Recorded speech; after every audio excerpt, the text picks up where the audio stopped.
યુદ્ધની વચ્ચે દેશભરમાં ઈંધણની અછત સર્જાશે તેવી અફવાઓના કારણે સુરત શહેરમાં છેલ્લા 2 દિવસથી વાહન ચાલકો પેટ્રોલ પંપ પર ઉમટી પડ્યા હતા। ખાસ કરીને સોમવારે અનેક પંપ પર લાંબી લાઈનો જોવા મળી હતી। જોકે મંગળવારે આ ઉત્સાહમાં ઘટાડો નોંધાયો અને વેચાણ પણ ઘટ્યું હતું। સોમવારે સુરત જિલ્લામાં પેટ્રોલ અને ડીઝલના વેચાણમાં ભારે વધારો નોંધાયો હતો।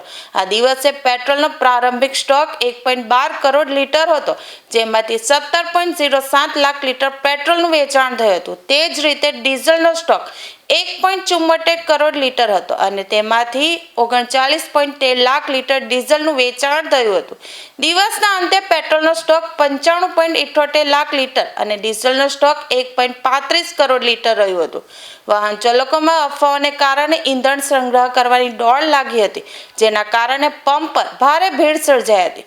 મંગળવારે સ્થિતિ સામાન્ય બનતી જોવા મળી હતી।